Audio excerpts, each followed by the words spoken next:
कौन है ये लोग, कहाँ से आते हैं, जो एक ही दफ्तर में एक ही काम लेकिन वेतन और सुविधाओं में इतना फर्क क्यों? या संविदा कर्मचारी मेहनत बराबर करे और अधिकार कम क्यों? तो चलिए आज बात कर रहे हैं हम संविदा कर्मचारी के ऊपर। तो संविदा कर्मचारी को पहले जान लेते हैं, संविदा कर्मचारी क्या है, संविदा कर्मचारी की स्थिति क्या है। संविदा कर्मचारी वह है जो एक तय समय के लिए नियुक्त होता है या अनुबंध के आधार पर, कॉन्ट्रैक्ट के आधार पर 1 साल या 2 साल या 3 साल के लिए कॉन्ट्रैक्ट बनता है, वह संविदा कर्मचारी है या कॉन्ट्रैक्ट कर्मचारी है। तो अगर हम संविदा कर्मचारी की बात करें तो इसमें मुख्य अंतर क्या है और परमानेंट के बीच में अंतर क्या है, तो इसी के बारे में हम बात करेंगे। तो संविदा कर्मचारी के बारे में बता रहे हैं। तो मुख्य अंतर ये है कि इनके वेतन में एक बहुत बड़ा अंतर होता है। इनको छुट्टियां बहुत कम मिलती हैं, छुट्टियों में बहुत बड़ा अंतर होता है। तीसरा पॉइंट हमारा ये है कि पेंशन व अन्य भत्ते कम मिलते हैं। चौथा पॉइंट इसका ये है, सरकारी नौकरी जो नौकरियों में इनकी सुरक्षा है या अंतर है, उनको कम मिलते हैं। और संविदा कर्मचारी की अगर समस्याओं की बात करें तो संविदा कर्मचारी की समस्या कई हैं। जैसे पहला अंतर सबसे बड़ा यही है कि उनको वेतन कम मिलता है, उनको भविष्य की चिंता ज़्यादा होती है। वेतन कम मिलेगा, भविष्य की चिंता उनको ज़्यादा होगी, क्या कमाएंगे, क्या कैसे रहेंगे, भविष्य की चिंता, उनको बच्चों को कैसे पढ़ाएंगे, भविष्य की चिंताएं। काम उनसे अधिक लिया जाता है, फाइल पे फाइल, कोई बैठ के कुर्सी तोड़ रहा है, कोई क्या कर रहा है परमानेंट कर्मचारी, लेकिन उनके ऊपर फाइल के ऊपर फाइल दबे रहते हैं, करते ही रहते हैं दिन रात। परिवार उधर परेशान है, वो दफ्तर में परेशान है, आर्थिक तंगी है। तो चौथा पॉइंट हमारा ये, तीसरा पॉइंट में ये है कि काम अधिक लिया जाता है, उनको सुविधाएं कम मिलती हैं। ठीक है, चौथा पॉइंट ये है कि कभी भी उनका अनुबंध समाप्त हो सकता है, वह हमेशा उनको डर लगा रहता है।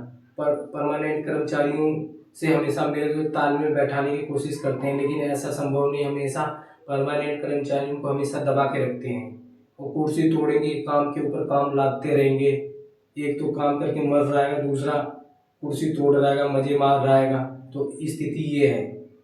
और अगर हम परमानेंट कर्मचारियों की स्थिति की बात करें तो उनको नौकरी की सुरक्षा है अधिक, नौकरी उनकी सुरक्षित होती है, वो भर्ती होते हैं तो रिटायरमेंट तक बने रहते हैं अपनी पोस्ट पे।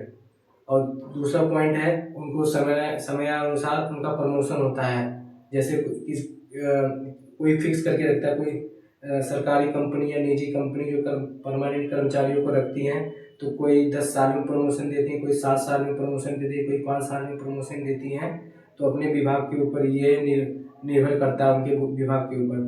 तो उनको समयानुसार प्रमोशन मिलता है, उनको मेडिकल व अन्य सुविधाएं मिलते हैं, अन्य भत्ते मिलते हैं। और चौथा पॉइंट ये है, परमानेंट कर्मचारियों की एक तरफ कॉन्ट्रैक्ट का कर्मचारी या संविदा कर्मचारी फाइल के ऊपर फाइल उसको काम कर रहा है, दूसरा एक कुर्सी तोड़ रहा है।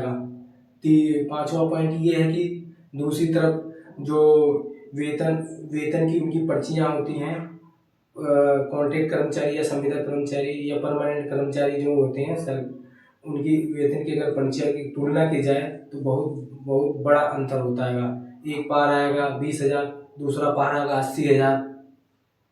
और एक को मिल रहा है डीए, एक को मिल रहा है कुछ नहीं, एक को मिल रही है साल में छुट्टियां मिल रही हैं, हर त्यौहार पर हर सरकारी छुट्टी मिले, दूसरे कर्मचारी को कुछ भी नहीं मिल रहा है। तो इतना बहुत बड़ा अंतर है। एक को डीए मिल रहा है, एक को टीए मिल रहा है परमानेंट कर्मचारी को।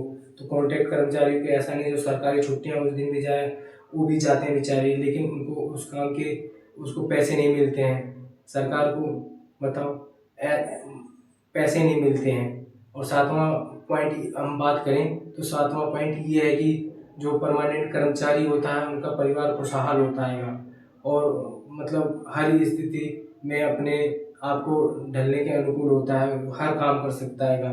वहीं कॉन्ट्रैक्ट के कर्मचारियों या संविदा कर्मचारियों की बात करें तो परिवार चिंतित होता है, दुखी होता है, निराश होता है, हतोत्साहित होता है। मतलब बहुत सी परेशानियाँ उनको हैं जो संविदा कर्मचारी हैं। तो लास्ट में ये कह सकता हूँ कि अंत में यही कहा जा सकता है कि जब काम बराबर हो तो सम्मान और सुविधा में इतना फर्क क्यों? जब मेहनत हर कर्मचारी करता है तो फर्क सिर्फ व्यवस्था का है, सरकार का है। तो सरकार को इस पे सोचना चाहिए, विचार करना चाहिए।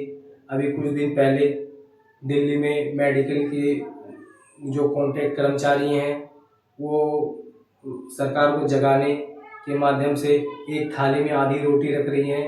जो कॉन्ट्रैक्ट के कर्मचारी या संविदा कर्मचारी हैं उनको सरकार को दिखाने की कोशिश कर रही थी कि एक थाली में आधी रोटी रखी है, दूसरी थाली में दूध है, घी है, दाल है, सब्जी है, फिर उसके ऊपर से अचार है, खाने के बाद दूध है।